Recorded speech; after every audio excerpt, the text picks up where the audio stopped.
सोमवारची कहाणी.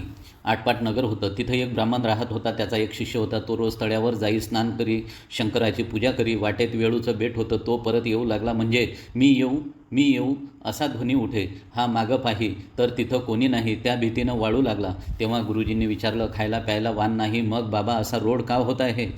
खायला प्यायला वाण नाही, हाल नाही, अपेष्टा नाही. स्नान करून येते वेळेस मला कोणीतरी मी येऊ, मी येऊ असं म्हणत असतं. मागे वळून पाहतो तर कोणीच दिसत नाही. ह्याची मला भीती वाटते. गुरुजी म्हणाले, भिवू नको, मागं काही पाहू नको, खुशाल त्याला ये म्हण, तुझ्या मागून येऊ दे. मग शिष्यानं काय केलं? रोजच्याप्रमाणे स्नानास गेला. पूजा करून येऊ लागला. मी येऊ असा ध्वनी आला. ये ये असा जबाब दिला. मागं काही पाहिलं नाही. चालत्या पावली घरी आला. गुरुजींनी पाहिलं, मागं एक मुलगी आहे. त्या दोघांचं लगीन लावलं. त्यांना एक घर दिलं. त्यानंतर काय झालं?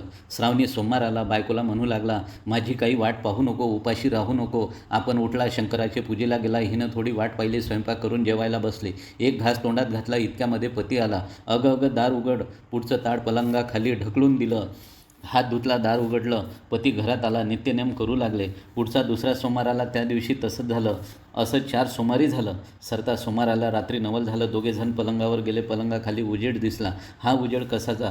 ताटी भरल्या रत्नांचा. ही रत्न कोठून आणली? मनात भिवून गेली. माझ्या माहेरच्यांनी दिली. तुझं माहेर कोठे आहे? वेळूच्या बेटी आहे. मला तिथं घेऊन चल. पतीसह चालली. मनी शंकराची प्रार्थना केली. मला अर्ध घटकेचं माहेर दे. तो वेळूचं बेट आलं. मोठा एक वाडा झाला.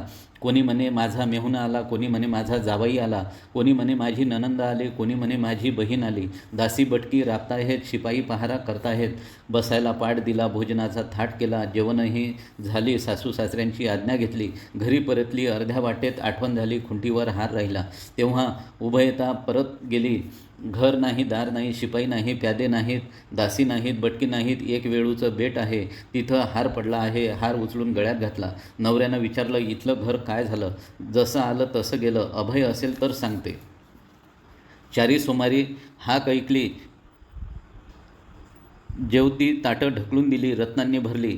सोन्याची झाली. ती मला देवांनी दिली. आपण विचारू लागला तेव्हा भिवून गेले. माहेरचं म्हणून सांगितलं. शंकराची प्रार्थना केली. अर्ध घटकेचं माहेर मागितलं. त्यांनी तुमची खात्री केली. माझी इच्छा परिपूर्ण झाली. जसा त्यांना शंकर पावला तसा तुम्हा आम्हा सर्वांना पावो. ही 60 उत्तराची कहाणी. 5 उत्तरी सुफळ संपूर्ण.